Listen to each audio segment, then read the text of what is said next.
tonight in this room full of Black excellence?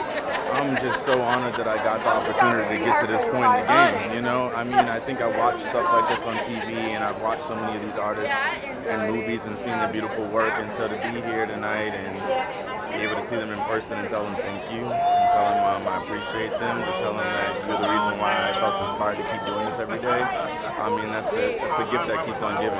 You had a big year in 2024, and obviously your biggest role playing Taka in Mufasa. What was that like going into that film, knowing the history and the legendary status of Lion King, Gerald Jones? Just how was that for you? It was huge. I mean, Lion King's my favorite movie. You know what I'm saying? It came out in '94 when the year I was born. Same. I'm a '94 baby too. You feel me? You feel me? All right, see, we locked in. We locked in. So it felt like it was destiny, and to be there with my brother Aaron Pierre was just like such a gift as well, and Tiffany Boone as well, who I met years before. So I just think that you see beautiful young Black talent come in and tell a legacy story, and then to tell the next chapter of that legacy story, the prequel of how these kings became kings. I don't know. It's a dream. You know what was cool? First, the song "I've Always Wanted a Brother." You got me singing that to my sister, even though like we're sisters. And just how impactful that role and your musical background. What was that? How was that feeling like when you were playing that role in the moment as a voice actor? I was kind of blown away, but I was really I'm a really hard worker, and I'm hard on myself when I'm doing the work. So I definitely was like, don't mess this up, don't make Barry mad, make Barry proud.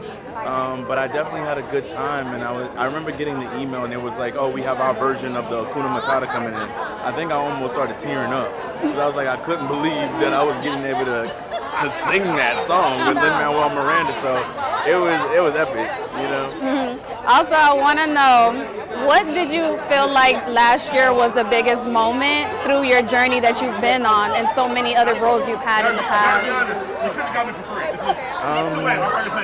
Biggest moment in the journey I've been on. I would say it was last year, being able to have MLKX come out at the top of the year. I remember calling Aaron and being like, man, this is a big year. I know we have Lion King at the tail end. I said, but the fact that we're representing Dr. King and Malcolm X is, who would have thought?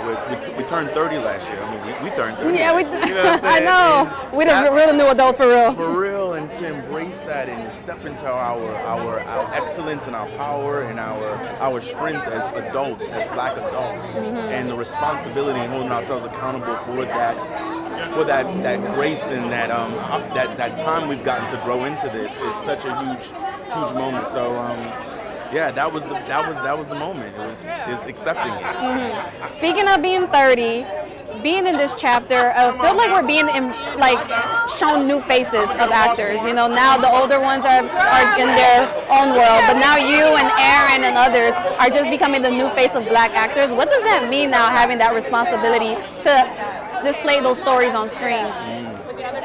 It means being selective.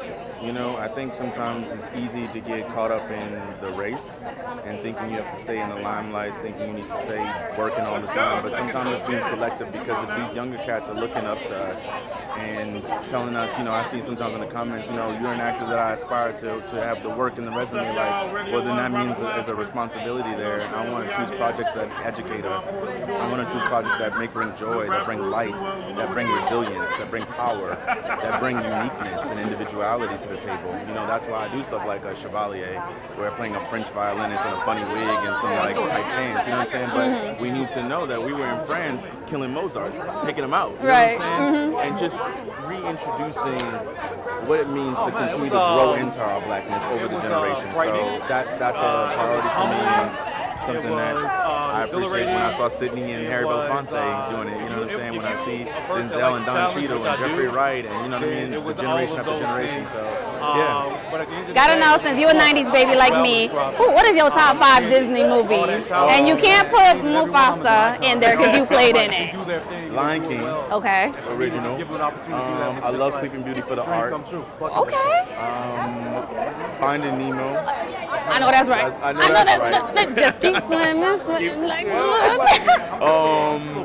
Toy Story. Oh, 1? Toy Story 1. Okay. 2. No. I'm gonna stop. No, okay. And then, got one more. To be here and be here now and You know what? The Fox and the Hound. You see Yo! oh, I literally have one of those backpacks with the Fox and I'm so good. That movie is so beautiful. It makes me cry now. Why was we crying so young? And then it hits even harder now. Because when people connect like that and they say, you know what, I got you. I'm looking out for you. And they was trying to separate them. Ain't that how it is today in the world? They trying to separate us. Always. Couldn't get them. Nope. Couldn't get them. Nope. Oh my God, Kelvin, thank you so much. It was an honor speaking with you, and I can't wait to tell my sister I got to speak to Taka, and we're going to sing I've Always Wanted a Brother. I always wanted a sister. Look, I need you to make that, say it right here for me. I always wanted a sister just like you. Thank you. I appreciate that. Nice to meet you as well.